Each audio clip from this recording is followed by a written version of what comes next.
Thank you very much. So we thought to do it that way around. I will have a short case presentation just to bring you a little bit into the topic, and then Catherine, she will do or explain you a little bit more about possible late effects and issues in children, adolescents after CNS tumors.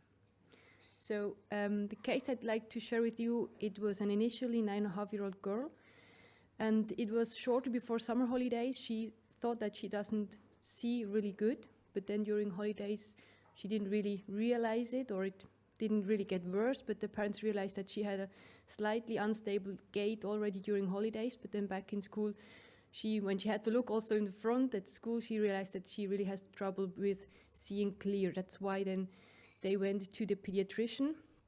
She also had slight headache and also nausea. They referred then the girl to the ophthalmologist. Through the ophthalmologist, she then came to the Children's Hospital and an MRI was performed. In the clinical examination, what was not normal was on one side the eyes, so she had intermittent the adduction of her left eye, and she had double vision and also papilla edema on both sides. And neurologically, the only thing that was, or that I could find back in the records, was that she had problems like walking on a line and standing on one leg. That was unstable. The MRI showed, not surprisingly, a tumor, and she was then diagnosed with a classic medulloblastoma. She had tumor resection and then also received treatment according to the HEAT 2000 protocol, and that consisted of the craniospinal irradiation with the craniospinal axis with 23.4 gray, and then the boost to the posterior fossa, and then she had maintenance treatment, and that consisted of cisplatin, CCNU, and vincristine, but then cisplatin had to be changed to carboplatin because already during treatment she had a high-frequency hearing loss. And then also the doses of lomustine, they had to be reduced due to thrombocytopenia. Now, what's her current situation? Or maybe I have to start the other way around. She's currently 22 years old. Her current situation, like from a somatic perspective, is she still has this high-frequency hearing loss. At the moment, she has no hearing aid. She said it's fine, but maybe at a certain point she needs them. She has a peripheral neuropathy that's since the treatment.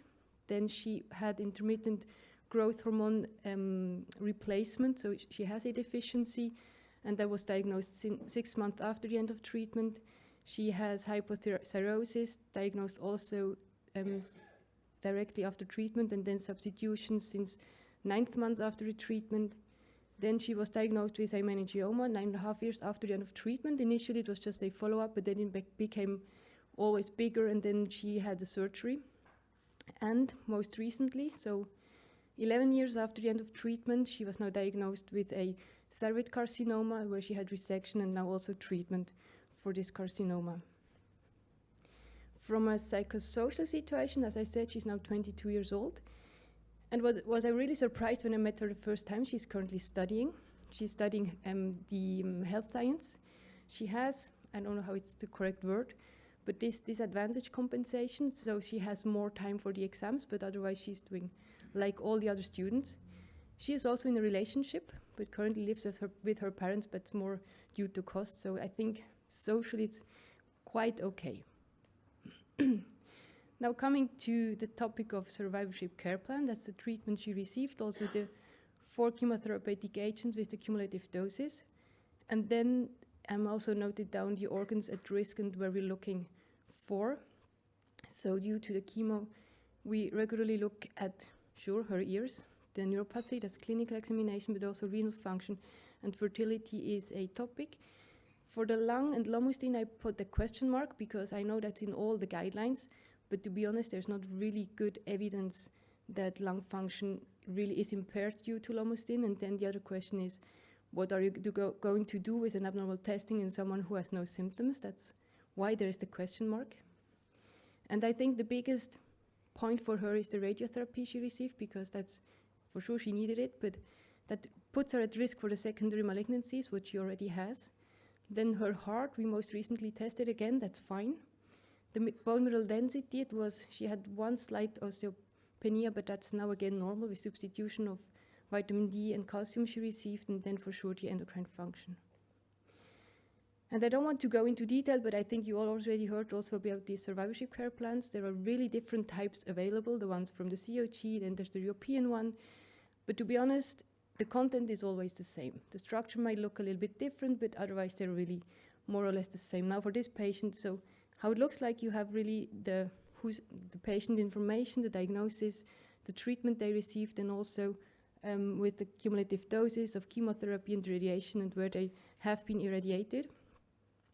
Then you don't have to read it, it's also in German. So, no, but then you have the huge list of potential late effects, and I think it's always important, I think on one side to share it with the survivors, but also really to highlight that these are potential late effects and that not everyone gets them, but that they are aware and they know with which symptoms they have to go to the doctor earlier than the regular appointments. And then the last part, that's really more what's then based on their risk, what's recommended to look for, what's recommended to ask, because you don't ask all the questions a 22-year-old. Sometimes these are questions that the other doctors rather think asking the older patients, not the young ones. But then also look what you have to do with, for example, in lab examination, but also imaging, or for example, echocardiography. And in her case, for example, it's also the colonoscopy or the screening for gastrointestinal tumors from a certain age onwards. And with that, I'd like to hand over to Katrin, or if there are any questions about the case.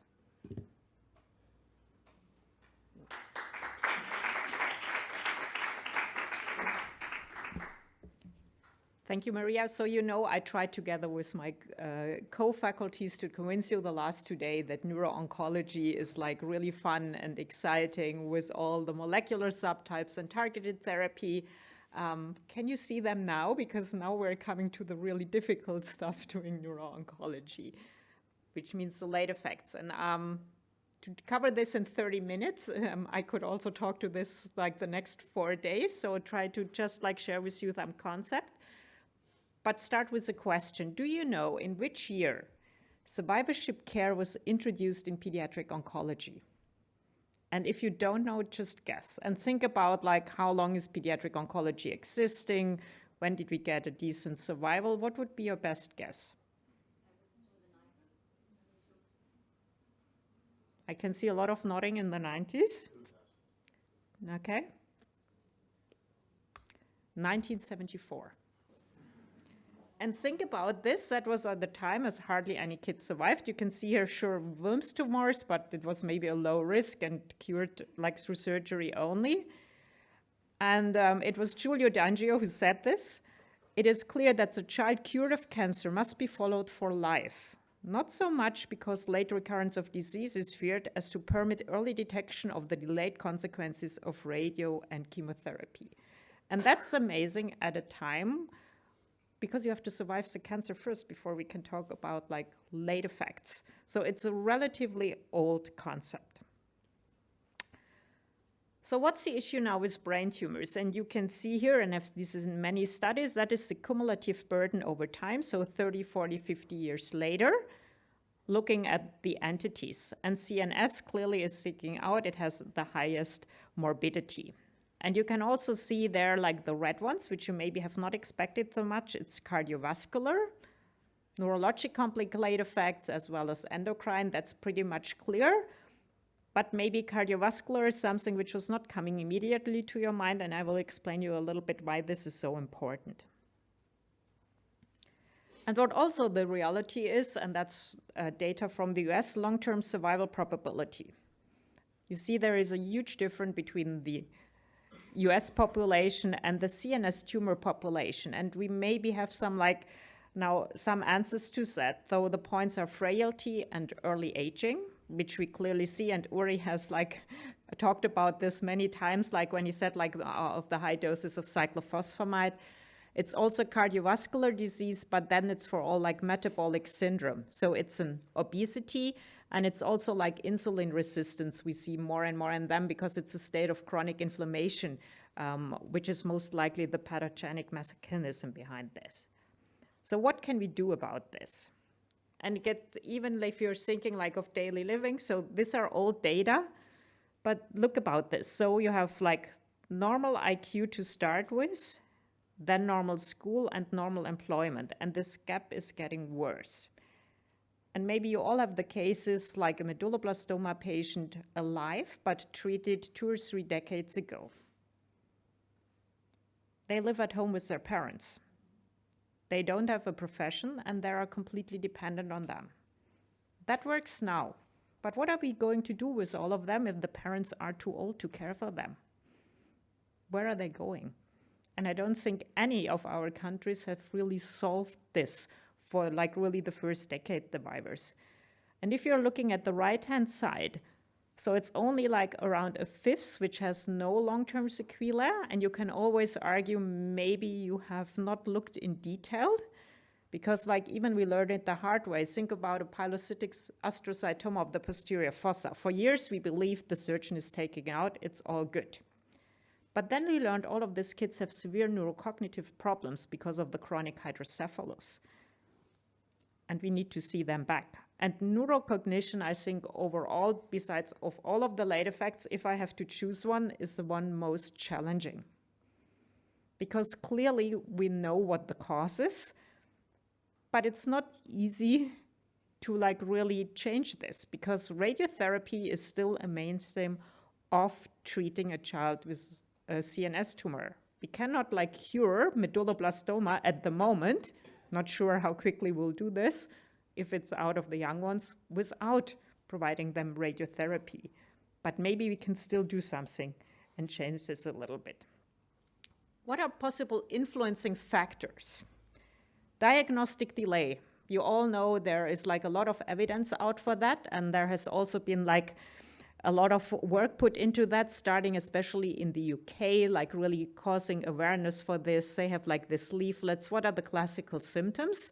But you all do this in your daily practice. And we know the longer you have hydrocephalus, so the risk is not so much the highly aggressive tumors, because they have like an increased intracranial pressure within a few days, and then you react to that. It's the one which are relatively slow growing. We have the blood-brain barrier, and we have the whole microenvironment, and that's still a black box, even if we understand it way better. But I mean, the CNS compartment is completely different from the rest of the body. ICP and hydrocephalus plays a huge role. And I mean, you all know, okay, we can do this via scan, but does this really reflect what it is? None of us is then doing in such a child like an opening pressure to really see, and you are not allowed to do so, but we don't really know how high the pressure is. The surgeon then can only tell if he like does a shunting or puts it in, like how quickly the CSF was coming out. We also have to think more and more imaging. I mean, CT clear is not the standard any longer, but think of all the generations before who have gotten a lot of CTs. Now we have MRI and have it all solved. We thought so until the first reports were coming out about gadolinium deposits. And think about how many scans our brain tumor kids are getting during their lifetime.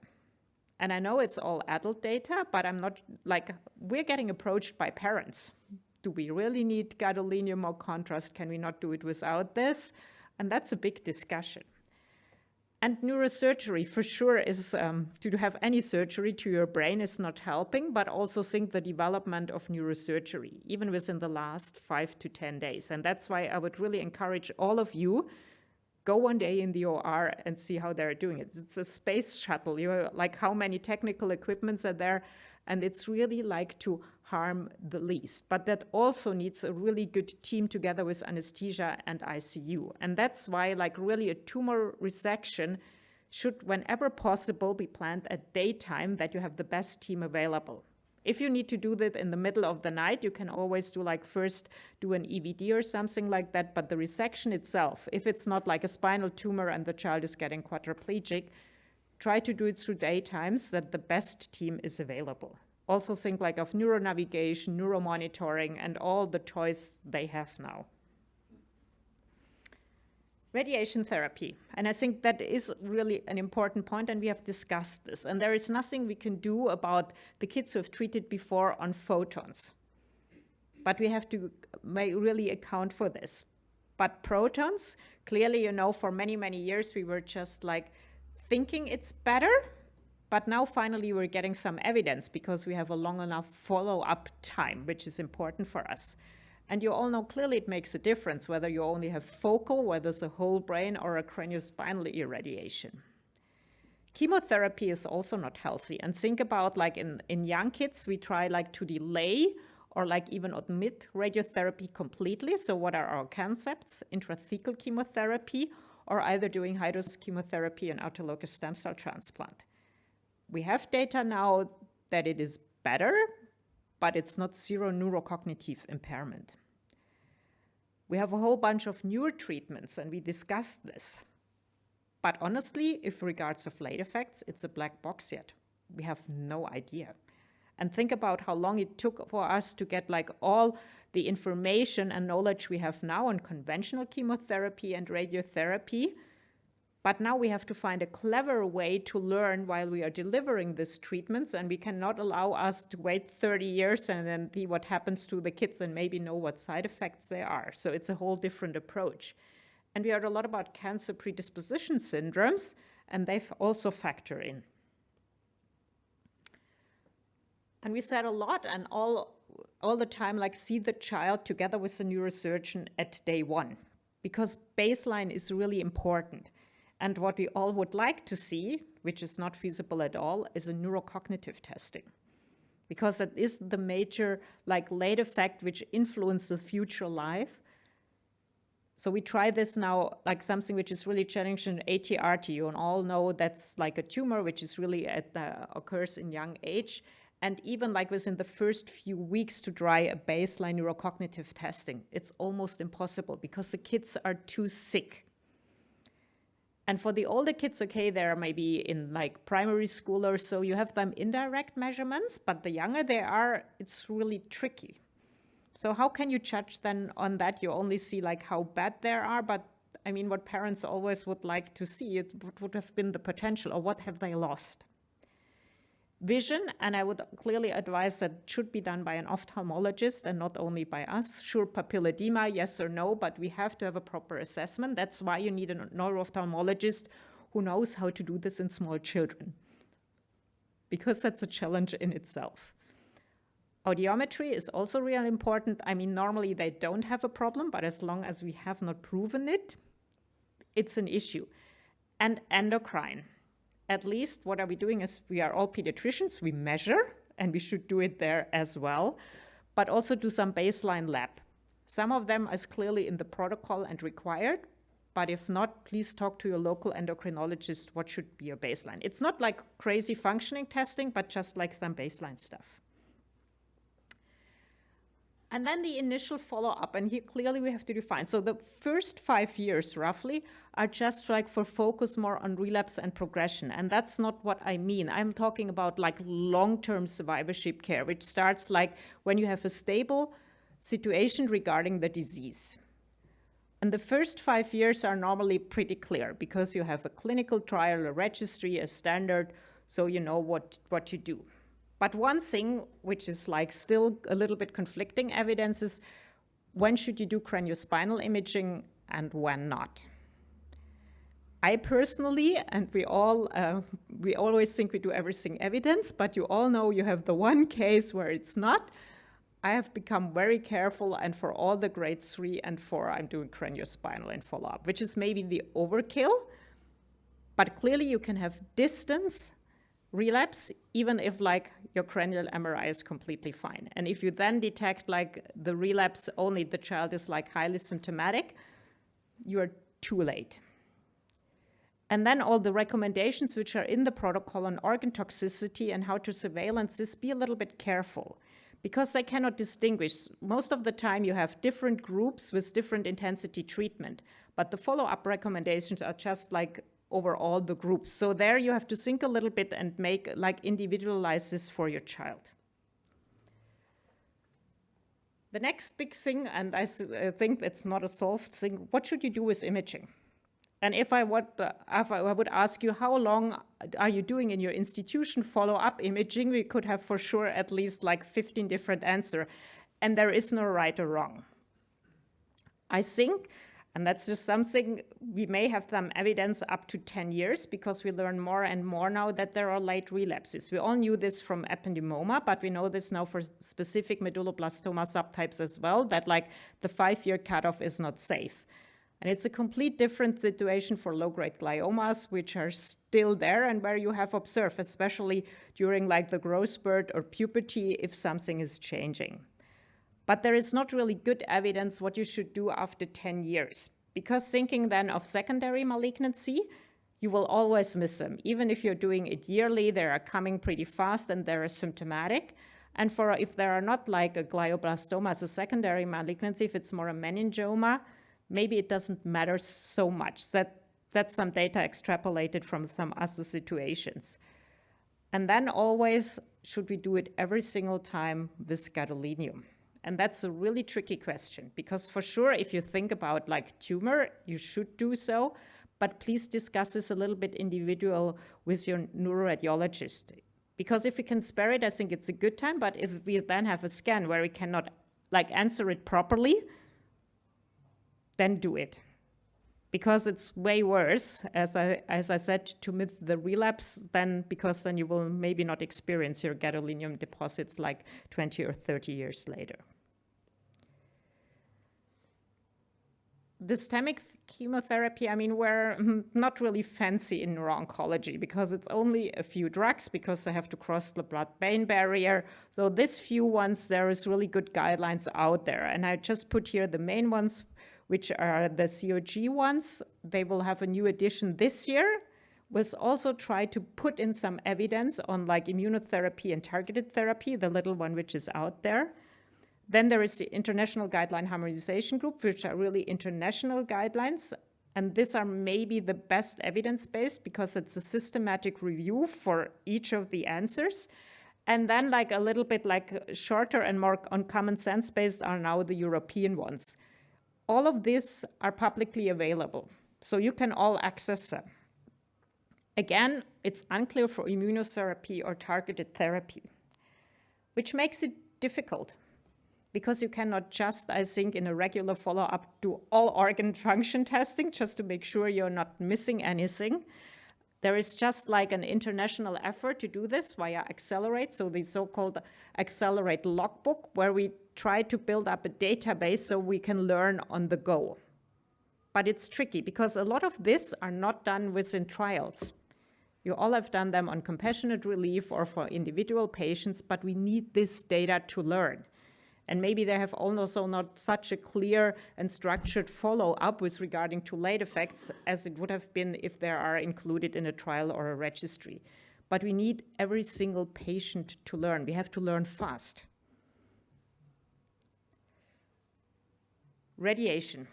I told you this before, but especially be careful for photons, and it's the old photons. In our days, there are really some advanced photon techniques, if you think of IMRT or so, which are coming pretty close to protons. But think about the ones who had CSI 10, 20 years ago. They have them, if you're looking at the dosimetry, the lung is in, the heart is in, all the big arteries are in, lots of the abdomen is in. So you have to check for all of this. And that's something which is sometimes we're not so good, we're not necessarily looking also like at blood pressure and things like that because we are more focused on the neurological part, but that's especially important for the older survivors. So please do so and like implement this in your clinic. And neurocognitive outcomes. And now we have more or less the first proof that really protons is better. That was just like it's a decent paper coming out with a systematic review. We still need larger studies, but there we can see a clear difference. What does this mean? Clear we should do an effort to get like every child with a brain tumor who needs radiation to go for protons, but we all know that's not always feasible. And that's now the tricky part. Why? Because the parents are all connected, they're reading on the internet, and I mean, if you're suggesting photons to them, you get quite a lot of resistance, but it's still the setup. And then you have to see, is it feasible to go to a proton facility abroad? How quickly can they take the child? Because I mean, you cannot delay the start of radiation therapy for forever. But I think that's something as a community. And I mean, like we have in the brain tumor group also a radiation group, and they do like really some simulation of like the newest photon techniques and protons. It's not so bad, but we have to get this message also out to the parents. Vocational outcomes. I've shown you how bad it looks like, but I wanted to show you maybe it could look a little bit different. We have looked at our Swiss survivors. We have a huge cohort there and have grouped this a little bit. So CNS tumors, then all like leukemia and lymphoma, the ones who got like intrathecal therapy, so some CNS-directed therapy, and then all the others with no CNS-directed therapy. And we correlated primary, tertiary, and secondary and tertiary outcomes and correlated this with the parents because, you know, there's quite some evidence, at least for neuro-oncology, that the vocational outcome is influenced by the education of the parents. And if you're looking just at this, and this is overall survivors, yeah, it's the old story. CNS tumors really do worse than the other groups. But we try to do a sub-analysis for the over 25 years old, so meaning the ones who have maybe like really completed education. And if you look at there now and just look like between CNS, leukemia, and lymphoma, they're looking better, not completely, but at least they're not so disadvantaged. So one message could be they can still read like even tertiary education, but may require more time and some special setups. And we heard from Maria's case, someone like treated on old protocols, treated with CSI, is studying. And we also have to challenge them. Think about this. The neurocognitive, it gets worse over time. So you have to like really push them, the younger they are, to really get it all in and feed their brain and keep it like trained, and don't wait for this and now they have been sick and they need time to recover or whatever. So this is all the population we have to push back into school and have to find like really ways, how can they attend school? That needs a lot of like discussion and effort. So it's for them really important, and I hope in all of your institution you have hospital teachers who are helping you with this, who are contacting the local teachers, who are setting things up, who are following also the long time. I also hope, and that's like even trickier, teachers maybe have more neuropsychologists. And neuropsychologists who can do all the testing at the time points and are really aware, and we have some really good European guidelines how to do it hierarchical. You all know if you're looking at neuropsychology test batteries, it's like this, and you're thinking not even I would be able to manage 2 days, like 6 hours or so. So it's really the hierarchical stuff, something which is like age appropriate, but which you could also use for the long run. And you need them, and it cannot be that they tell you, and I know that's how it is because they are so rare, or we can only do the testing in 6 to 8 months. No, you know it at certain time points, and especially also if you're thinking if they're changing class or moving on to school, it's important to have this beforehand to set things up, and the same again like for university. I did a lot of my training in Canada, in Ontario, and it was so really nice because we had vocational counseling in each of the neuro-oncology follow-up clinic. So the province, POGO, which was Pediatric Oncology Group of Ontario, had a whole program, paid such a counselor for each of the clinics, and they were there. And they have tons of connections with industry, with all the universities. They visited with the survivor, the universities, and just checked with them, how is it, the dorm, to their classrooms, how can we facilitate that, how much time they need, and so on. And I think that's what we need, and at least in Switzerland, I'm not sure how it is in your country, we're not quite there yet, so we have to push a lot, and we also have to push and really create attention that they can work and they want work. Think about how important for us it is to have a profession we like, to earn a salary, and that's a huge part of becoming independent. And if you can't do this and you have you're waking up, you're at your parents', but you have nothing to do the whole day, that makes the situation even worse. So we really have to find a way to get them integrated, even if it's only part-time, but they will be proud of themselves if they can do something.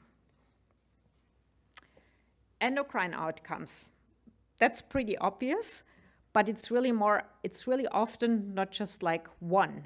It's all, and be aware, you would have said shear cranial radiotherapy, that's clear that they are at risk, supracellular and cellular tumor location, that's also clear, but the hydrocephalus itself, and especially the chronic one, can also do a GH deficiency, so please test for this.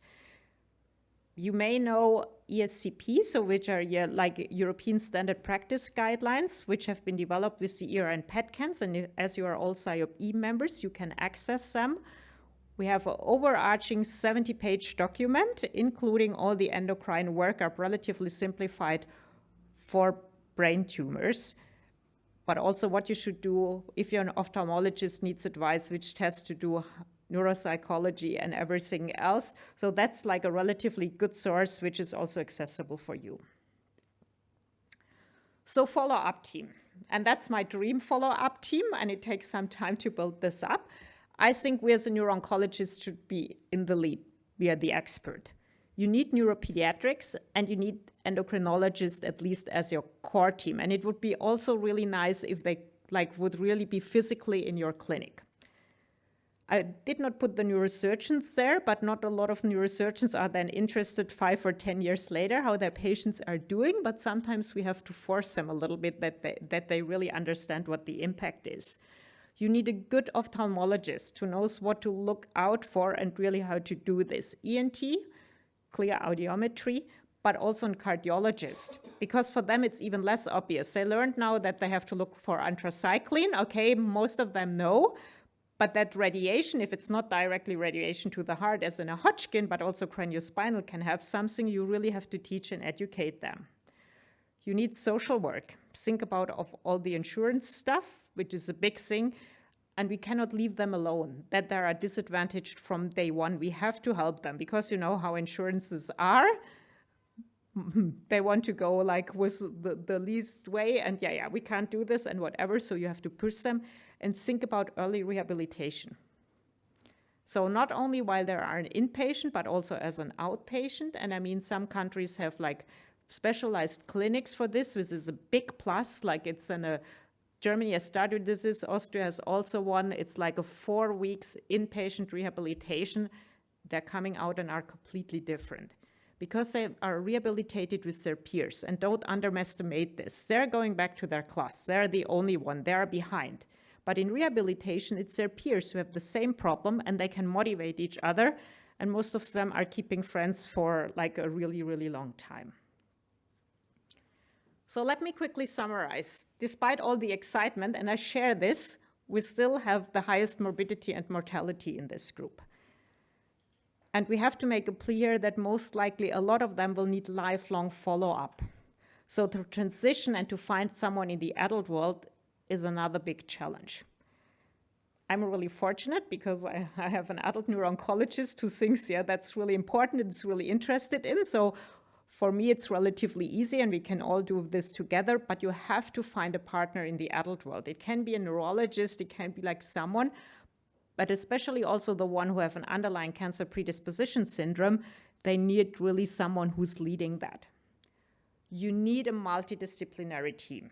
That's a team effort, which is relatively clear.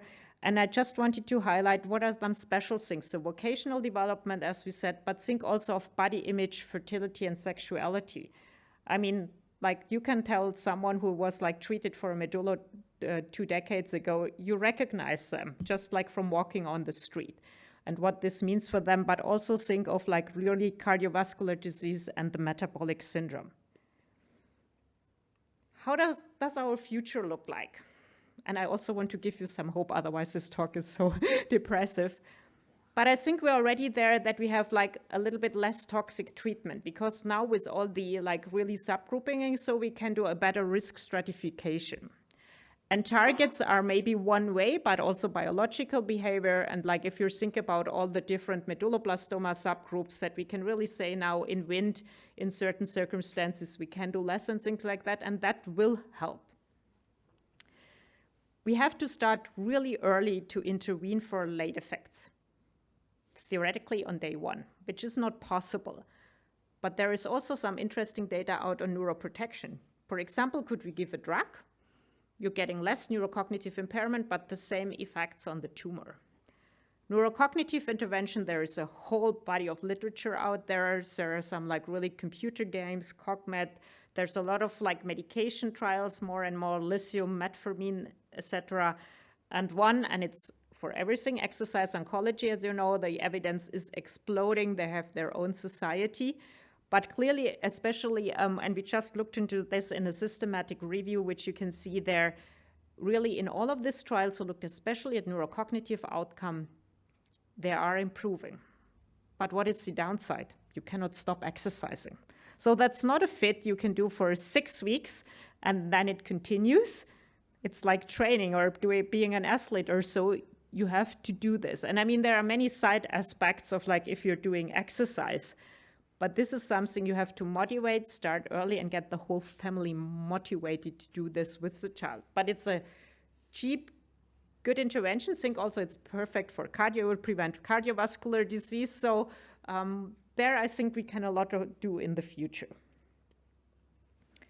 So as you're all eager to learn, I want to give you some more learning opportunities. So the Brain Tumor Group has developed a curriculum over 3 years. So you learn everything about CNS tumors with a whole multidisciplinary team. We are just like already in the second round, and the second module will be this year in September in Berlin. The registration is open. PanCare, as I have 2 different heads, I'm also the chair of PanCare, which is the network for survivorship care. We have done an online course, but we will do another one next year in spring together with our partners from PsyOP and CCI Europe. And just like one last slide, allow this for me because I still want to promote like to become a neuro-oncologist.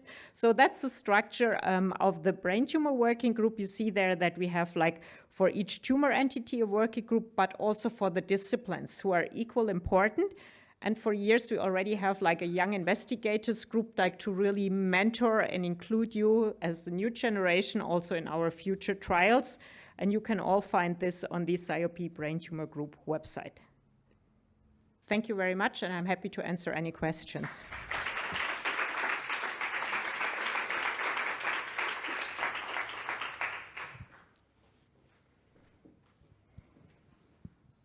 Thank you for your talk. I was wondering, how do you imagine then the transfer to an adult neuro-oncology team? Because frequently when they transfer to adult follow-up, you lose them, and of course you've known them then for several years, so you lose quite some information. So I think it's important that we facilitate this and we be there. So we are really going with them. We are there for the maybe first 2 or 3 years, like for the appointments, although make sure that they're showing up, because you know how it is in the adult world. You're missing your appointment. No one will call you or get you back. What are we doing in PEDS?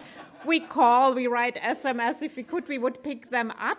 They also have to understand a little bit, if you set this up, that this is a different group and they are used to different things. And sure, they have to mature from this, from our all overarching hugging, as Uri said so nicely, because yeah, they have to deal with the adult world. But we have to be there and facilitate this and educate. And it's even more important for low-grade gliomas, because once they're in the adult world, they either want to do gross total resection or radiate them. And this is something we have to prevent if it's biologically a pediatric low-grade glioma. Karina. If I may. Sure. So, first of all, thank you, Katrin, for this excellent presentation.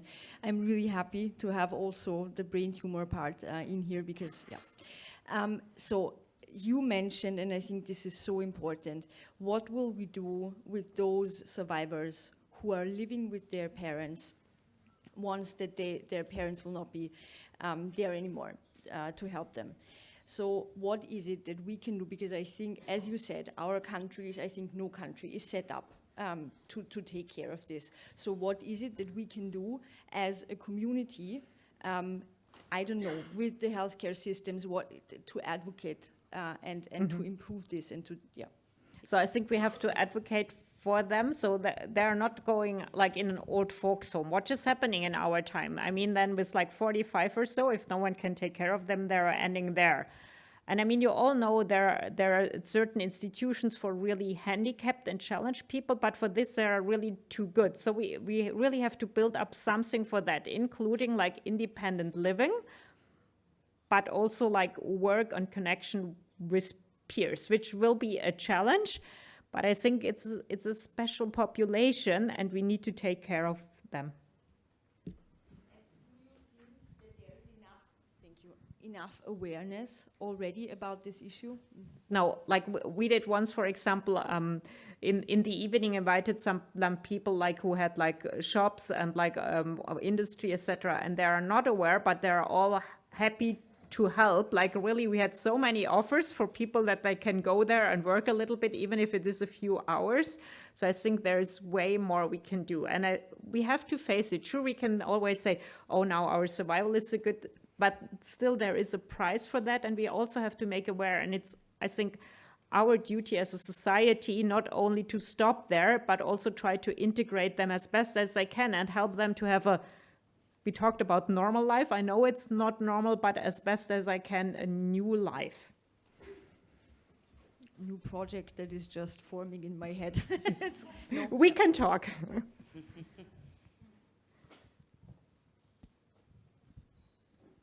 Any further questions? And if not, you can always email me later, so don't worry. Well, then I want to thank you both for this session, and we'll close this session.